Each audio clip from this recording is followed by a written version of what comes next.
Today I'm walking up a hill because I want to talk about the possibility of a better tomorrow.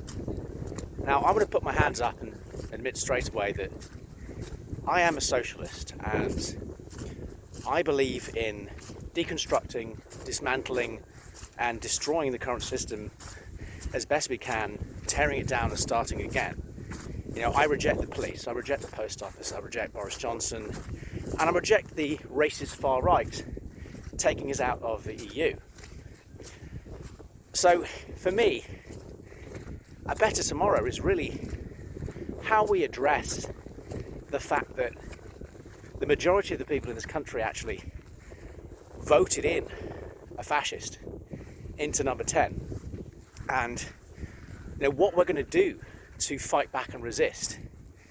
Now, so far, the only thing I can think of doing really is, you know, banding together and reclaiming the streets, and you know, hoping we can change things at the local level. I don't know. But the truth is, we might have to wait till the next election. But if we win that next election, I think it's time to call for systemic change, the likes of which we've never seen in this country before. And that will require taking action against, you know, these fascists who've essentially taken over every single institution in the country.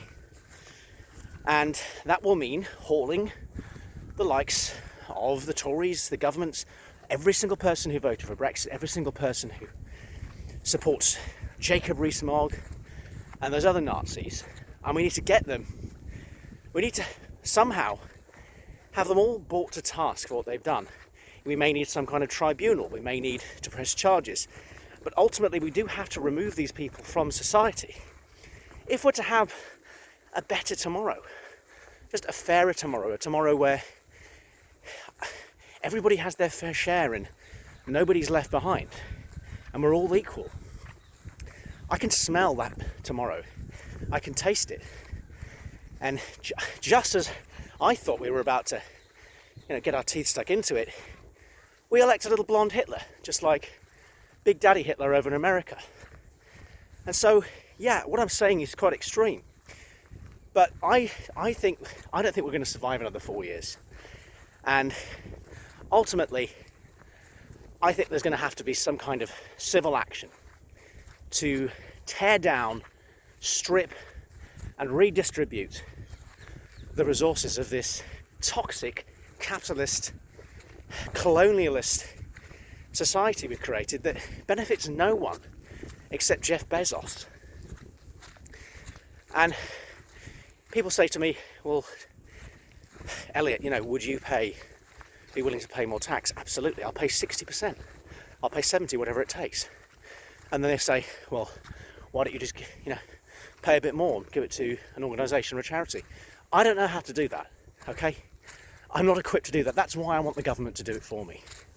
I want, you know, they know how to tax people and take money. I'm not just going to throw my money, you know, wherever the wind blows, but I do want to give a lot more. And yes, I have benefited from the current system. You know, I went to a lovely private school. You could run around free. There were no rules. We were fed lovely organic food, absolutely delicious. And aside from that, yeah, a lot of other stuff too. Oh God, I'm running out of breath here, but as you can see, we've reached the top of the hill. And for me, this really was a metaphor for the journey to utopia that is never easy. But look at the rewards once you get here. There's another world beyond this one, guys, and we can do better.